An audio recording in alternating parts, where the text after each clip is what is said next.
भगवान से सन्मुख न सुनने वाले।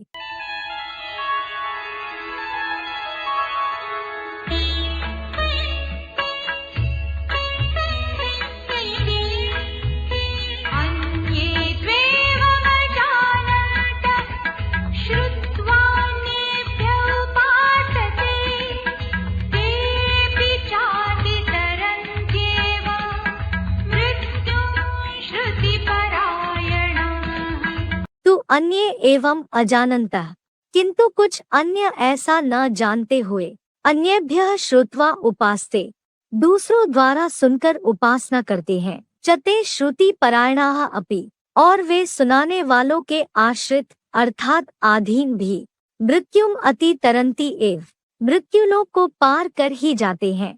तु अन्ये एवं अजानन्तः, अन्येभ्यः श्रुत्वा उपासते, चते श्रुति परायणाः अपि मृत्युम अति तरन्ति एव। भावार्थ, किंतु कुछ अन्य ऐसा न जानते हुए शिव बाबा से सन्मुख न सुन, दूसरों द्वारा सुनकर मानसिक स्मृति पूर्वक उपासना करते हैं, और वे सुनाने वालों के आश्रित अर्थात अधीन बातों में फर्क होने पर भी मृत्युलोक को पार कर स्वर्ग में चले ही जाते हैं। सन्मुख न सुनने वाले, जो 83 जन्म लेने वाले हैं, उन्हों की कुछ न कुछ कलाएं कम हो जाती है।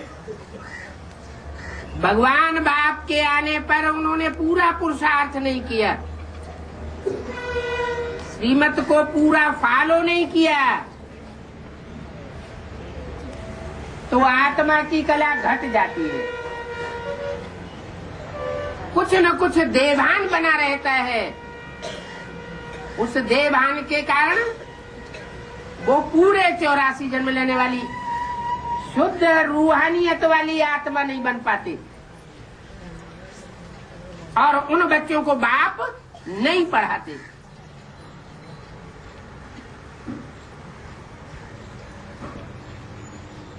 वो बाप से डायरेक्ट पढ़ाई नहीं पढ़ते। इसलिए मुरली में कहा है, जो मेरे सन्मुख आकर के 2 शब्द भी सुनेंगे, वो स्वर्ग में क्यों नहीं आवेंगे। माना बाप के सन्मुख आकर सुनने वाली आत्माओं की संख्या सिर्फ 9 लाख है। 4.5 लाख अपने शरीर की आंखों से सन्मुख बैठ करके बाप को देखते हैं और कानों से सुनते हैं, और जो बाकी 4.5 लाख हैं, वो प्रवेश करके उन साकार शरीरधारियों में प्रवेश करके पढ़ाई पढ़ते हैं। यहाँ बुद्ध रूपी क्षेत्र में प्रवेश करते हैं, और सतयुग में उन्हीं आत्माओं के गर्भ में प्रवेश करते हैं। टोटल मिला के 9 लाख आत्माएं हैं, जो पूरे 84 जन्म लेती हैं।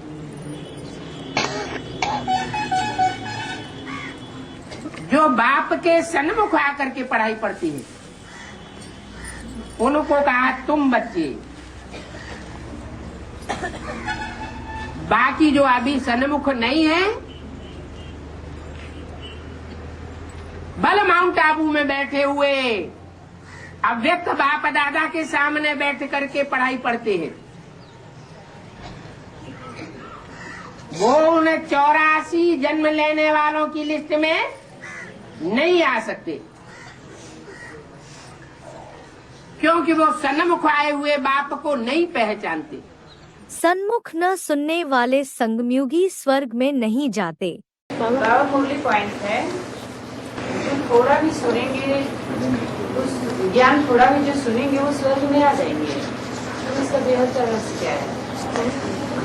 बाबा 100% स्वर्ग की बात करते हैं, संगम युगी स्वर्ग की बात करते हैं, या बाद वाले स्वर्ग की बात करते हैं, अगले जन्मों की? बाबा हमको लक्ष्य कौन से जन्म के स्वर्ग का देते हैं? संगम की स्वर्ग का लक्ष्य देते हैं। आपको जवाब मिला क्या? जो भी आप नए ज्ञान सुनेगी थोड़ा सा भी आ जाएगा। किससे सुनेंगी? ब्राह्मण परिवार से सुनेंगी तो आ जाएंगी? नहीं, ज्ञान सिर्फ बाप ही सुनाता है। दूसरे जो कुछ सुनाते हैं उसमें कुछ न कुछ मिक्स कर देते हैं। ये घड़ा है, इस घड़े में दूध भरा हुआ हो, एक बूंद सांप का विष मिल गया तो सारा क्या हो जाएगा? विष ही हो जाता है। दूसरों से सुना तो गारंटी नहीं है। स्वर्णिम संगमिगी स्वर्ग में आने की, अगर बाप से सुना, 2 शब्द भी सुने सन्मुख आकर, एक होता है अंदर का सन्मुख और एक होता है बाहर का सन्मुख। तो दोनों प्रकार का सन्मुख या एक प्रकार का सन्मुख? दोनों प्रकार का सन्मुख। अंदर से भी सन्मुख हो, विरोधी संकल्प चलाने वाला ना हो, और बाहर से भी सन्मुख हो। तो ऐसे सन्मुख आकर जो 2 शब्द भी बाप से सुनते हैं वो स्वर्ग में क्यों नहीं आवेंगे?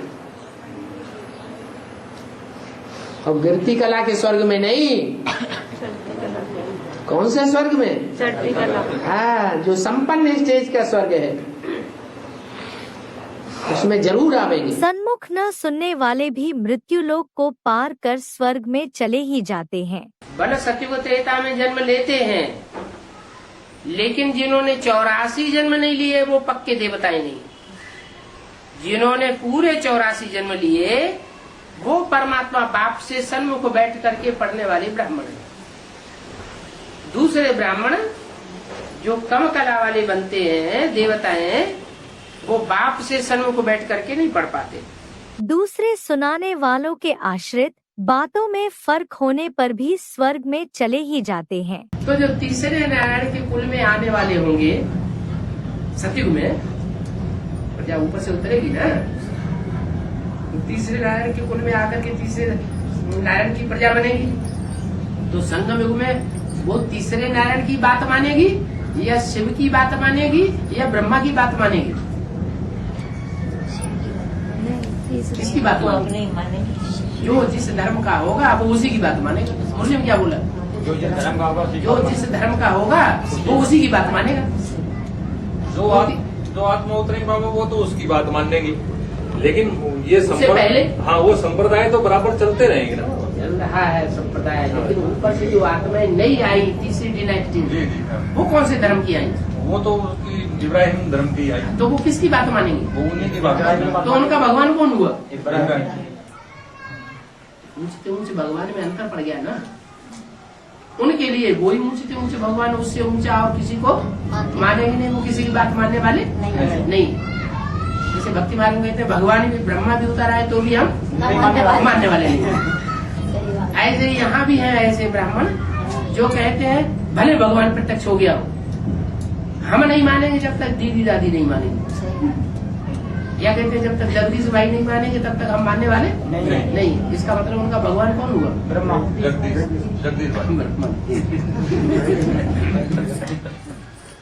तो पहले बाप की पहचान हो, पता लगे कि हमारा बाप कौन है, जिससे हमारे खून मिल रहा है। सुप्रीम सोल से खून मिल रहा होगा तो सूर्यवंशी बच्चा बनेगा। दादा लेखराज ब्रह्मा से संकल्पों का खून मिल रहा होगा तो क्या बनेगा? चंद्रवंशी बनेगा। और तीसरे नारायण जी का खून मिल रहा होगा, संकल्पों का खून मिल करके एक हो रहा होगा। इसकी बात हमें बहुत अच्छी लगती है। तो कौन से कुल का होगा? उसी कुल का होगा। ऐसे ही फिर नंबर बार समझो।